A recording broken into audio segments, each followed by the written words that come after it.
Let's get into stable coins. We've heard of, there are multiple different stable coins in the past. You have, algorithmic stable coins, and then you also have traditional stable coins where, they're backed one-to-one in a bank account, or they say they're backed one-to-one in a bank account, but there's really no, proof of those reserves. And, with cryptocurrency, we all want to move towards a trustless ecosystem. And I think that's the role that algorithmic stable coins play.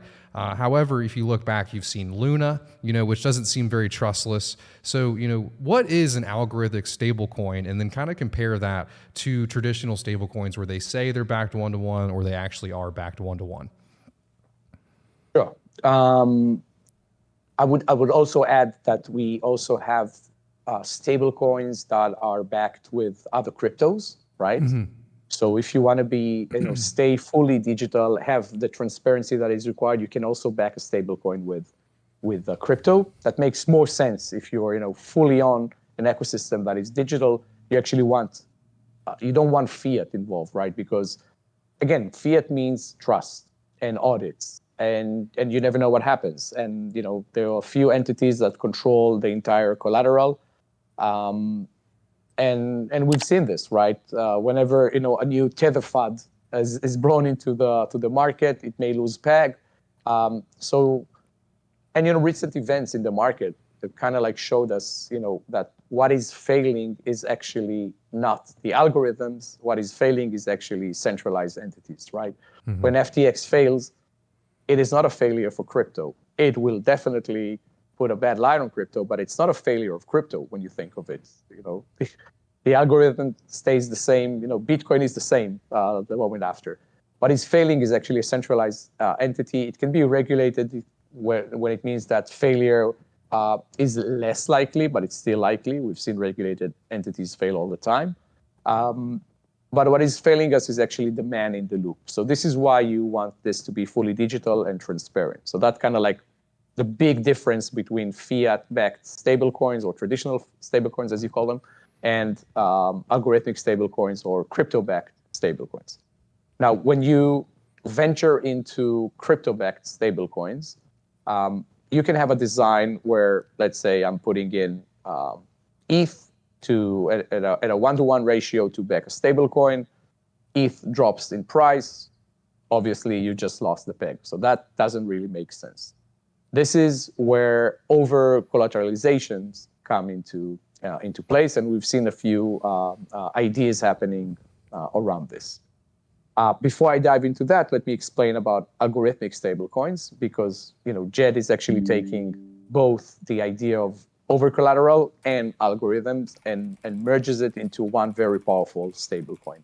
So with algorithm, you try to be capital efficient. So what you're trying to do is actually create a new type of asset, a reserve token, and people buy into this asset, and that gives kind of an extra cushion to the stablecoin. So when the price kind of drops, you use this reserve coin to buy more of the stablecoin to kind of raise its price. When it price kind of it's more than $1, then you sell it in the market and buy more of the reserve coin. So you're trying to kind of maintain this balance. It sounds good on paper, but this was exactly Luna, right? Because when you have this asset, this reserve coin, and its entire use case is to keep the peg, it doesn't really have any other utility.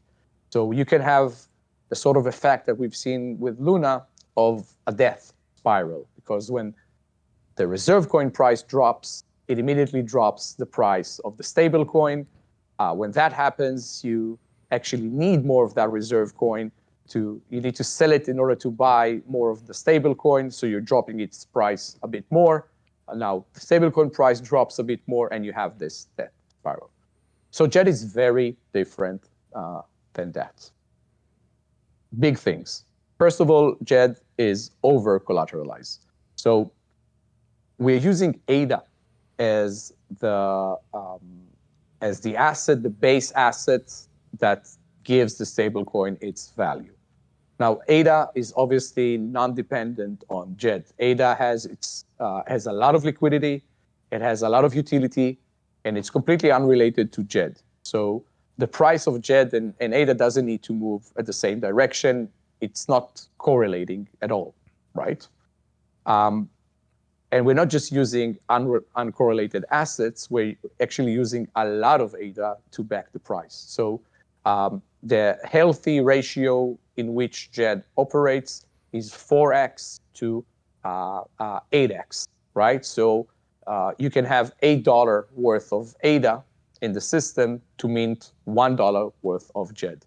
So even if the price of ADA drops suddenly by 50%, you still have a lot of reserve to kind of like redeem all the JED in the system for $1 and still have some extra, right? So it's really ready for major drops that are in reality highly unlikely in ADA anyway.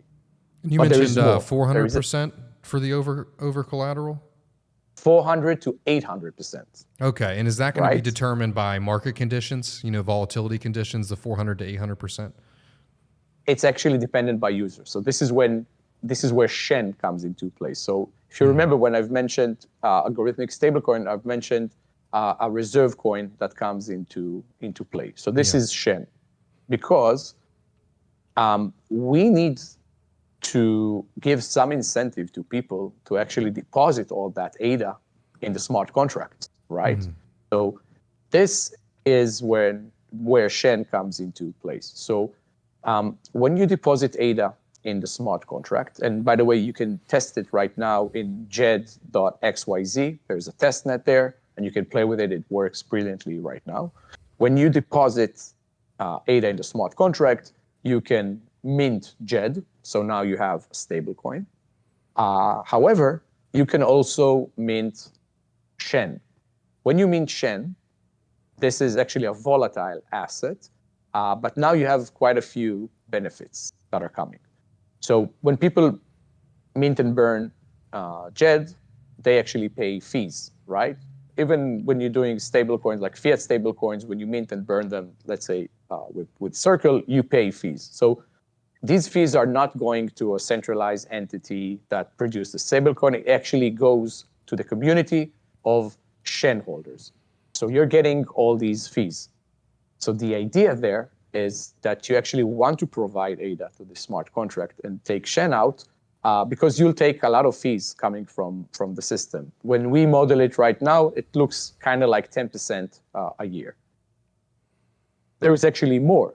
You're part of the Cardano ecosystem. You believe in ADA. You think, hey, ADA price may surge, right? So when you've deposited ADA in the smart contract, you're not losing this ADA. You can get it back when you burn your Shen, and you can get ADA back. However, if the price of ADA has increased, right? Let's just for the sake of basic math, let's say the price has increased by 2x. When you'll deposit your Shen back, you'll actually get 2x more ADA, because remember that the person that has deposited ADA to get $1 worth of JED back, right? So let's say ADA was $1, I've deposited 1 ADA, I got 1 JED back. Now the price of ADA is $2, right? So when I'll deposit JED in the smart contract, I won't be getting 2 ADA back. I'll be getting half an ADA back, right? Because this is $1 now, right? Mm-hmm. So where does this ADA goes? It actually goes to Shen holders. So we give all these incentives to Shen holders, and they are the one that provide all this liquidity. So the way the system works is day one, there is nothing in the system, nothing.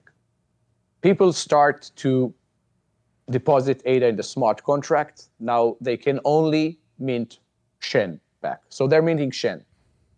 Now the ratio is 4x. So now people can start minting JED, because now we have enough collateral and we know the system is safe. People can start minting JED. Now other people want to deposit ADA because other people want Shen. So they deposit more, and now the system is between 4x and 8x. when this is like the healthy zone of the system, people can mint and burn JED, they can mint and burn Shen. More people want Shen because they find it pretty lucrative. So they deposit more ADA into the smart contract, but now it's over 8x. So now we have so much collateral that we don't allow people to mint any more Shen, because now they'll be diluting the people that have already minted Shen. And this is why the system kind of like balances itself. It's all in the smart contract, and it's pretty detailed in the white paper. We are doing actually nothing to state the collateral ratio or anything. We do not involve in this. And this is, again, very different to fiat-backed stablecoins or even Luna, when they just halted the blockchain or handled Bitcoin manually to kind of like support the system. The system balances itself at a very healthy ratio where everybody are happy because everybody's getting what they want. So at 400%, if it's below that, people won't be able to mint JED anymore, right? So then at 800%, you can't mint Shen, and then at 400, no more minting JED. It's above 800, you can still mint JED, right? Because we have a lot of collateral, right? Yeah. So you can mint and burn JED above 800. 400 to 800, you can mint and burn JED for sure. Below 400, you can only burn JED because, this is, we always need to be able to cover those who want to redeem their stablecoins. You can always burn JED. So essentially the system is designed so that you can always burn JED and get $1 worth of ADA back. But you can't mint any more JED below 400 because it's not over-collateralized enough. Below 400%, you can mint more Shen, and because now you're adding collateral, but you can't burn Shen, right? Because this is like kind of like the risk that you're taking. You need to provide at least 4x collateral. So because JED holders will get these preferences. Yeah, 400 makes a to lot of sense. 800. Yeah, and then this is, and by the way, this design has already been implemented. I mean, a very close design, almost the same, was implemented in Sigma USD, and it survived a lot of dramatic price changes and drops and everything that we've seen in the market, like in the last 2 years. It has survived and kept the peg. So we know this design can work. And that was with Ergo, right? Sigma USD? Yes. Yeah, there was definitely a dramatic price decrease there. I think I once saw it at like, $30, and now it's at, probably less than $3. So definitely a dramatic price decrease to, see that it actually held through and survived during that time. Yeah. Is there Sigma any... USD is still $1, by the way. So it works. Yeah.